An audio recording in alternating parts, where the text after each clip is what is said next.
Bitácora espacial. Nueva entrada. Voy a continuar con la lectura del libro Psicología de la posible evolución del hombre, por Pedro Demetrio Auspensky. Esta noche toca la tercera conferencia. Así es que sean bienvenidos. Vamos a comenzar. Tercera conferencia. La idea de que el hombre es una máquina no es nueva. En realidad, es el único punto de vista científico que es posible. Un punto de vista basado en el experimento y en la observación. En la segunda parte del siglo XIX, la así llamada psicofisiología daba una muy buena definición de la mecanicidad del hombre. Se le considera al hombre incapaz de cualquier movimiento si no recibía impresiones externas. Los científicos de aquel tiempo sostenían que si fuera posible privar al hombre desde su nacimiento de todas las impresiones exteriores e interiores, manteniéndolo al mismo tiempo vivo, éste sería incapaz de hacer el más pequeño movimiento. Por supuesto, tal experimento es imposible aún con un animal, porque el proceso de mantener la vida, respirar, comer, etc., produciría toda clase de impresiones que iniciarían primero diferentes movimientos reflejos y luego despertarían el centro motor. Pero la idea es interesante, porque muestra claramente que la actividad de la máquina depende de las impresiones externas y comienza con respuestas a estas impresiones. En la máquina, cada centro está perfectamente ajustado para que cada cual reciba sus propias calidades de impresiones y para responder a ellas de la manera que corresponda. Cuando los centros trabajan correctamente, es posible calcular el trabajo de la máquina y se puede prever y predecir en ella muchas respuestas y acontecimientos futuros. También se le puede estudiar y hasta dirigir. Pero lamentablemente, incluso en lo que se considera un hombre sano y normal, los centros rara vez trabajan como deberían. La causa de esto es que los centros están hechos de tal manera que en cierto modo se puedan reemplazar mutuamente. Es indudable que en el plan original de la naturaleza, el propósito de esto era asegurar la continuidad en el trabajo de los centros y crear una protección contra posibles interrupciones en el trabajo de la máquina, ya que en algunos casos una interrupción podría ser fatal. Pero en máquinas indisciplinadas y subdesarrolladas, tal como las nuestras, la capacidad de los centros para trabajar uno en lugar del otro llega a ser excesiva, y como resultado, solo y muy raramente, la máquina funciona con cada centro haciendo el trabajo que le es propio. Casi a cada minuto, uno u otro centro abandona su propio trabajo y trata de hacer el trabajo de otro centro, el cual, a su vez, intenta realizar el de un tercer centro. Como ya lo he dicho, los centros pueden reemplazarse mutuamente hasta cierto punto, pero no totalmente, y en tales casos inevitablemente trabajan de manera mucho más eficaz. Por ejemplo, el centro motor puede hasta cierto punto imitar el trabajo del centro intelectual, pero solo producirá pensamientos muy vagos y desilvanados, como por ejemplo en los sueños y en sueños. Por su parte, el centro intelectual puede trabajar en vez del centro motor. Traten de escribir, por ejemplo, pensando en cada una de las letras y en cómo las van a escribir. Pueden intentar experimentos análogos, tratando de utilizar su mente para hacer algo que sus manos o sus piernas pueden realizar sin ella. Por ejemplo, bajar una escalera observando cada movimiento o hacer un movimiento habitual con las manos, calculando y preparando cada pequeño movimiento con la mente. Verán de inmediato cuán más difícil se hace el trabajo, hasta qué punto el centro intelectual es más lento y más torpe que el centro motor.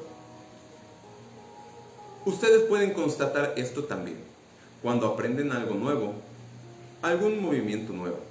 Supongan que aprenden a escribir a máquina o a desempeñar cualquier trabajo físico nuevo. O tomen como ejemplo a un soldado que se ejercita con su fusil. Por algún tiempo, todos sus movimientos dependerán del centro intelectual y solo después de algún tiempo comenzarán a pasar al centro motor. Todos conocemos el alivio que se experimenta cuando los movimientos se vuelven habituales, cuando los ajustes se hacen automáticamente y cuando ya no hay necesidad de pensar ni de calcular cada movimiento todo el tiempo. Esto quiere decir que el movimiento ha pasado al centro motor, al que pertenece normalmente. El centro instintivo puede trabajar por el centro emocional y ocasionalmente el emocional puede trabajar por todos los otros centros.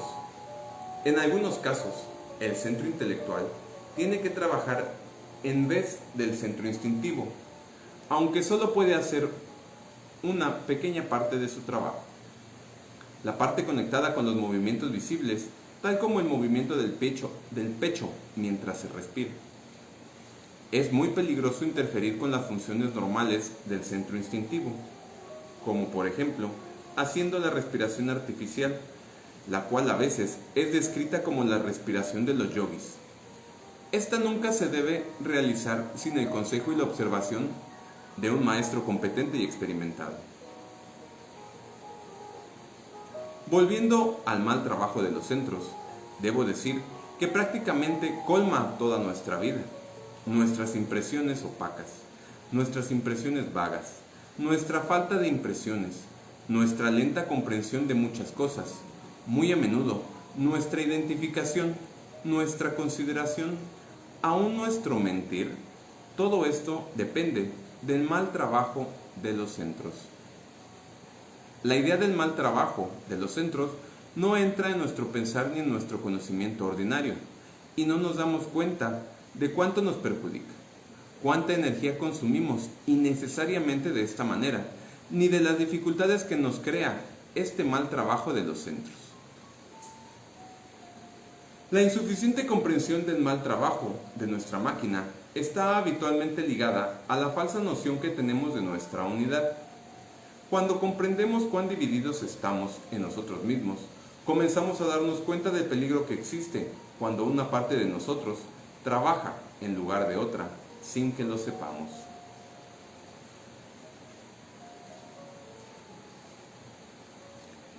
En el camino del estudio de sí mismo y de la observación de sí mismo, es necesario estudiar y observar no solo el buen trabajo, sino también el mal trabajo de los centros.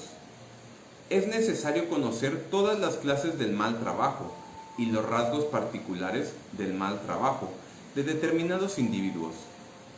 Es imposible el conocerse a sí mismo sin conocer los propios defectos y los propios rasgos erróneos. Además de los defectos generales que tiene todo el mundo, cada uno de nosotros tiene sus propios defectos particulares que le pertenecen solo a él y que también tienen que ser estudiados en el momento oportuno.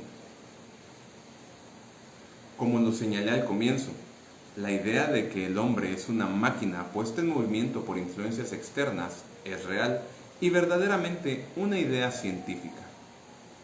Lo que la ciencia no sabe es, primero, que la máquina humana no trabaja a la altura de su capacidad y en realidad trabaja muy por debajo de su nivel normal. Es decir, no con todos sus poderes ni con todas sus partes. Y segundo, que a pesar de muchos obstáculos, es capaz de desarrollar y de crear para sí misma muy diferentes niveles de receptividad y de acción. Hablaremos ahora de las condiciones necesarias para el desarrollo, porque se debe recordar que a pesar de que es posible el desarrollo al mismo tiempo, es muy raro y requiere de muchas condiciones exteriores e interiores. ¿Cuáles son estas condiciones? La primera es que el hombre debe comprender su situación, sus dificultades y sus posibilidades, y debe tener o bien un muy fuerte deseo de salir de su estado actual, o un interés muy grande por lo nuevo, por el estado desconocido que debe venir con el cambio. En suma, o debe sentirse muy fuertemente repelido por su estado actual, o muy fuertemente atraído por el estado futuro que se puede obtener. Además, uno debe tener cierta preparación. Un hombre debe ser capaz de comprender lo que se le dice. También debe estar en buenas condiciones exteriores. Debe tener suficiente tiempo libre para estudiar y debe vivir en un ambiente que haga posible este estudio. Es posible enumerar todas las condiciones que son necesarias, pero incluyen, entre otras cosas, una escuela. Y una escuela implica ciertas condiciones sociales y políticas en el país que puede existir, ya que una escuela no puede existir en cualesquiera condiciones. Para su existencia son necesarias una vida más o menos ordenada y cierto grado de cultura y de libertad personal. Nuestra época es particularmente difícil en este sentido. Las escuelas en el este están desapareciendo muy rápidamente. En muchos países son absolutamente imposibles. Por ejemplo, no pueden existir escuelas en la Rusia bolchevique, en la Alemania de Hitler, o en la Italia de Mussolini, o en la Turquía de Kemal. Con referencia a este tema, cité en El nuevo modelo del universo algunos versículos de las leyes de Manu. Las reglas para un snataka, amo o dueño de casa, entre paréntesis. 61. No debe vivir en un país gobernado por sudras, ni en uno habitado por hombres impíos, ni en uno conquistado por herejes, ni en uno en el que abunden hombres de castas más bajas. 79. No debe estar en compañía de parias, ni de candalas, los más bajos de los hombres, ni de pucasas, ni de idiotas, ni de hombres arrogantes, ni de hombres de clase baja, ni de adyavasayins, sepultureros, entre paréntesis. Capítulo 8, número 22. Un reino poblado, sobre todo por sudras, lleno de hombres ateos y privado de habitantes, 2 veces nacidos, muy pronto perecerá totalmente, atacado por el hambre y la enfermedad. Estas ideas de las leyes de Manu son muy interesantes, porque nos dan una base sobre la cual podemos juzgar diferentes condiciones políticas y sociales, desde el punto de vista del trabajo de escuela, y distinguir qué condiciones son realmente progresistas y cuáles solo acarrean la destrucción de los verdaderos valores, a pesar de que sus adherentes pretendan que estas condiciones son progresistas y hasta lleguen a engañar gran cantidad de débiles mentales. Pero las condiciones exteriores no dependen de nosotros. Hasta cierto punto, y algunas veces con mucha dificultad, podemos escoger el país en que preferimos vivir, mas no podemos escoger la época o el siglo. Tenemos que tratar de encontrar lo que queremos en el periodo en que hemos sido puestos por el destino. De modo que tenemos que comprender que, aún el comienzo de la preparación para el desarrollo necesita una combinación de condiciones exteriores e interiores que solo muy raramente se dan juntas. Pero al mismo tiempo, debemos comprender que, al menos en lo que a condiciones interiores concierne, el hombre no está enteramente librado a la ley del accidente. Hay numerosas luces que han sido preparadas para él, por las cuales puede encontrar su camino si le interesa y si es afortunado. Su posibilidad es tan pequeña que no se puede excluir del elemento suerte. Tratemos ahora de contestar a la pregunta de ¿qué es lo que hace que un hombre quiera adquirir un nuevo conocimiento y cambiarse a sí mismo? El hombre vive la vida bajo 2 clases de influencias. Esto debe ser muy bien comprendido, y la diferencia entre las 2 clases de influencias debe ser muy clara. La primera clase consiste en intereses y atracciones creados por la vida misma. Intereses en la propia salud, seguridad, fortuna, placeres, distracciones, seguridad, vanidad, orgullo, fama, etc. La segunda consiste en intereses de otro orden, despertados por ideas que no son creadas en la vida, sino que provienen originalmente de escuelas. Estas influencias no alcanzan al hombre directamente, son arrojadas en el torbellino general de la vida, pasan a través de muchas mentes diferentes y llegan a un hombre por medio de la filosofía, la ciencia, la religión y el arte, siempre mezcladas con influencias de la primera clase y por lo general pareciéndose muy poco a lo que fueron en un principio. En la mayoría de los casos, los hombres no se dan cuenta del origen diferente de las influencias de la segunda clase, y a menudo las explican como si tuvieran el mismo origen que las de la primera clase. Aunque el hombre desconozca que existen las dos clases de influencias, ambas influyen sobre él, y de una manera u otra, él responde a ellas. Puede estar más identificado con una o con varias influencias de la primera clase, y no percibir en absoluto las influencias de la segunda clase. También puede estar atraído y afectado por una u otra de las influencias de la segunda clase. En cada caso, el resultado es diferente. Llamaremos a la primera clase influencia A e influencia B a la segunda. Si un hombre está completamente en poder de las influencias A o de una influencia A en particular y es totalmente indiferente a la influencia B, no le pasa nada y sus posibilidades de desarrollo disminuyen con cada año de vida. A cierta edad, y a veces a muy temprana edad, desaparecen completamente.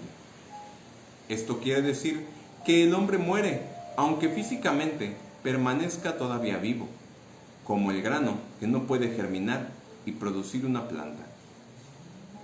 Pero si, por otro lado, un hombre no está completamente en poder de la influencia A, y si las influencias B lo atraen y hacen que sienta y piense, los resultados de las impresiones de ellas le producen, se acumulan, atraen otras influencias de la misma clase y crecen, ocupando un lugar más importante en su mente y en su vida.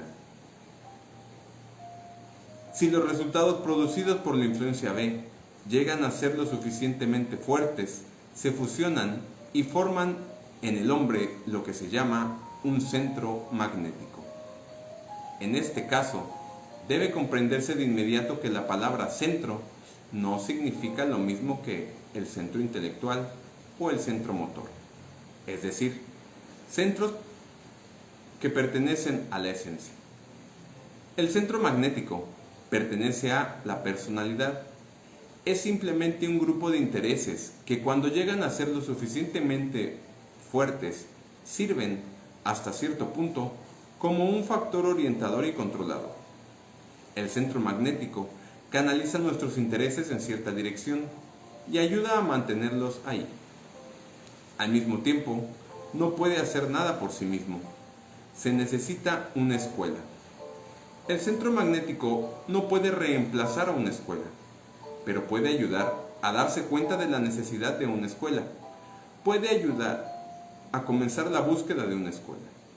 O si uno por casualidad encuentra una, el centro magnético puede ayudar a reconocer la escuela y a tratar de no perderla.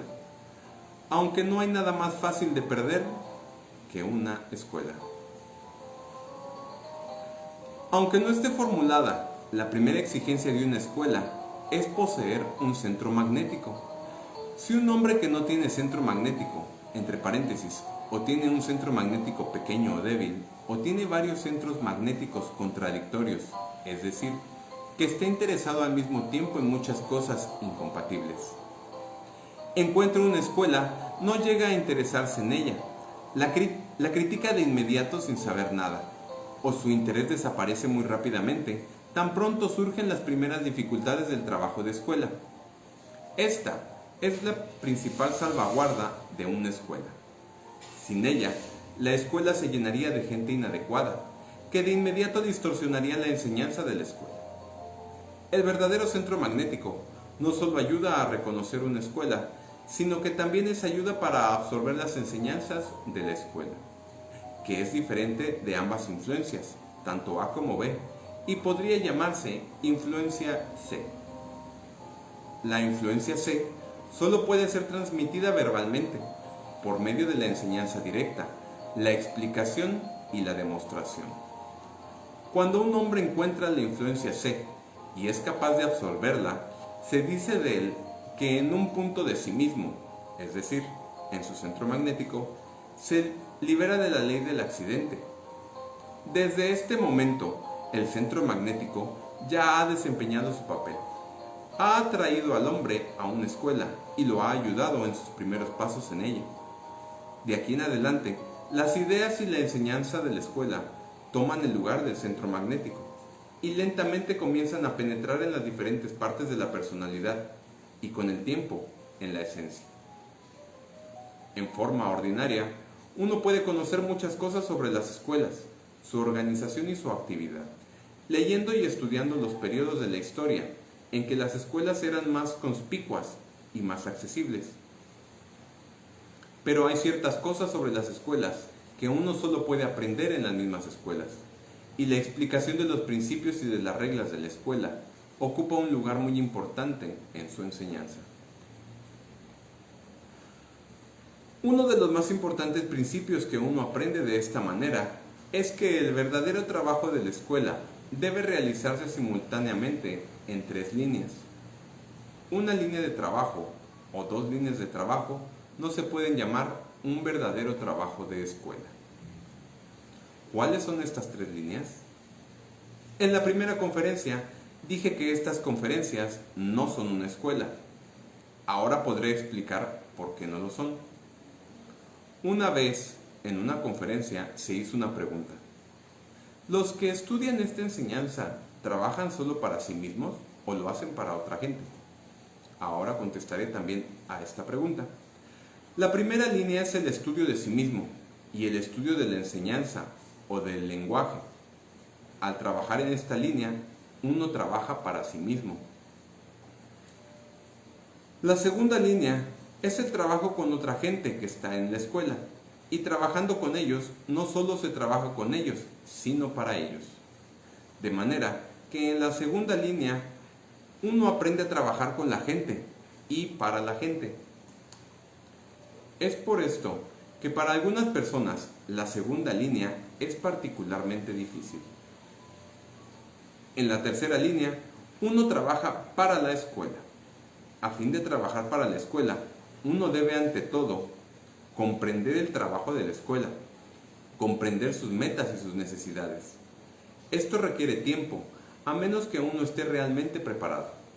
En ese caso, algunas personas hasta pueden comenzar por la tercera línea, o en todo caso, encontrarla muy fácilmente. Cuando dije que estas conferencias no son una escuela, quería decir que ellas solo dan la posibilidad de una línea de trabajo, es decir, el estudio de la enseñanza y el estudio de sí. Es cierto que el mero hecho de estudiar juntos hace que la gente estudie, el comienzo de la segunda línea. Por lo menos, aprenden a soportarse unos a otros. Y si su pensamiento es lo suficientemente amplio y su percepción lo suficientemente rápida, hasta pueden atisbar algo de la segunda y de la tercera línea de trabajo. Sin embargo, uno no puede esperar mucho solo de estas conferencias. En la segunda línea de trabajo, en una escuela completamente organizada, no solo se debe hablar juntos, sino trabajar juntos. Y este trabajo puede ser muy diferente, pero de una manera u otra, siempre debe ser útil a la escuela. Esto significa que, trabajando en la primera línea, se estudia la segunda línea, y trabajando en la segunda, se estudia la tercera. Más tarde, comprenderán por qué son necesarias 3 líneas y por qué solo con 3 líneas de trabajo se puede conseguir exitosamente y hacia una meta definida.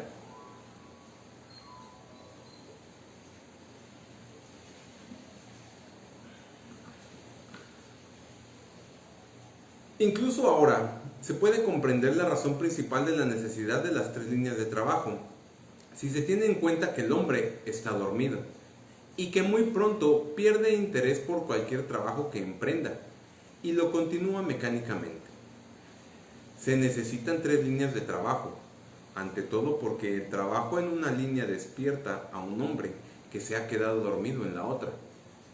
Si se trabaja realmente en 3 líneas, uno nunca puede quedarse completamente dormido.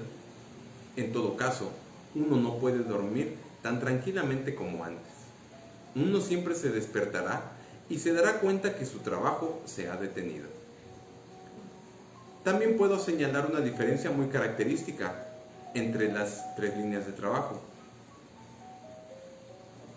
En la primera línea, uno trabaja principalmente en el estudio de la enseñanza o el estudio de sí, en la observación de sí, y uno debe manifestar en su propio trabajo cierta calidad de iniciativa en relación con uno mismo.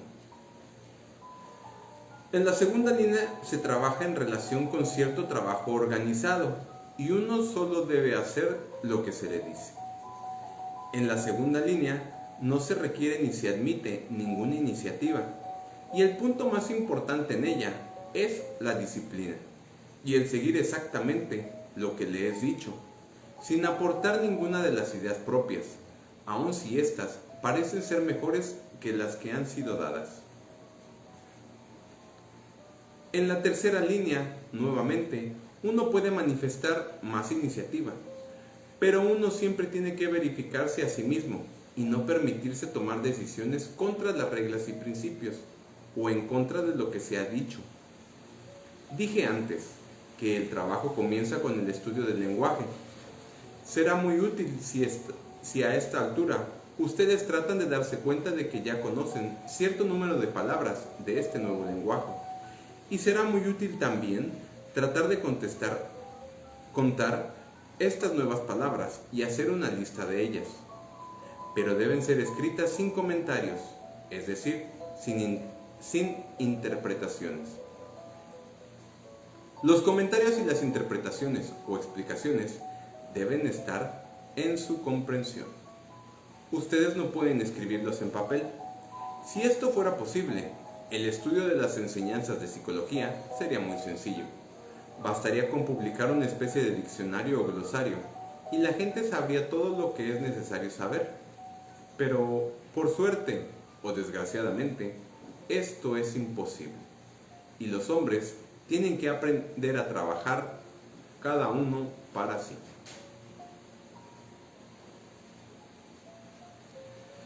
Tenemos que regresar nuevamente a los centros y encontrar por qué no podemos desarrollarlos más rápidamente sin que sea necesario un prolongado trabajo de escuela. Sabemos que cuando aprendemos algo, acumulamos nuevo material en nuestra memoria. Pero, ¿qué es nuestra memoria? Para comprenderlo, tenemos que aprender a considerar cada centro como una máquina separada e independiente, que está formada por una sustancia sensitiva, similar a la masa de los rollos fonográficos. Todo lo que nos pasa, todo lo que vemos, todo lo que oímos, todo lo que sentimos, todo lo que aprendemos, se registra en estos rollos. Quiere decir que todos los acontecimientos exteriores e interiores dejan ciertas impresiones en los rollos. Impresiones es una muy buena palabra, porque en realidad es una impresión o una impronta. Una impresión puede ser profunda, o puede ser muy leve, o pueden ser simplemente una impresión de soslayo, que desaparece muy rápidamente y no deja ninguna huella. Pero, ya sean profundas o leves, son impresiones, y estas impresiones en los rollos son todo lo que tenemos, son todas nuestras posesiones, todo lo que sabemos, todo lo que hemos aprendido, todo lo que hemos experimentado, todo está ahí en nuestros rollos. Exactamente, de la misma manera, todos nuestros procesos mentales, nuestros cálculos, nuestras especulaciones, consisten solo en comparar las inscripciones en los rollos, leyéndolas repetidas veces, tratando de comprenderlas al ponerlas juntas, y así sucesivamente. No podemos pensar en nada nuevo, en nada que no esté en nuestros rollos. No podemos decir ni hacer nada que no corresponda a alguna inscripción en los rollos. No podemos inventar un nuevo pensamiento, de la misma manera en que no podemos inventar un nuevo animal, porque todas nuestras ideas de animales son creadas por nuestra observación de los animales existentes. Las inscripciones o impresiones en los rollos están conectadas por asociaciones. Las asociaciones conectan impresiones que han sido percibidas simultáneamente o que de una u otra forma son similares. En mi primera conferencia dije que la memoria depende de la conciencia y que en realidad solo recordamos los momentos en que tuvimos chispazos de conciencia. Es bien evidente que las impresiones diferentes y simultáneas ligadas entre sí permanecerán por más tiempo en la memoria que las impresiones que no están conectadas. En el chispazo de conciencia, o aún cerca de él, todas las impresiones del momento están ligadas y permanecen conectadas en la memoria. Lo mismo se aplica a impresiones que están conectadas por su similitud interior. Si uno está más consciente en el momento de recibir impresiones, conecta más precisamente las nuevas impresiones con viejas impresiones similares y permanecen conectadas en la memoria. Por otro lado, si se reciben impresiones en estado de identificación, uno simplemente no las nota y sus rasgos desaparecen antes de que puedan ser apreciadas o asociadas. En el estado de identificación, uno no ve ni oye. Está totalmente tomado por sus agravios o por sus deseos o por su imaginación. Uno no puede separarse a sí mismo de las cosas o de los sentimientos o de los recuerdos, y uno está desconectado del mundo que lo rodea.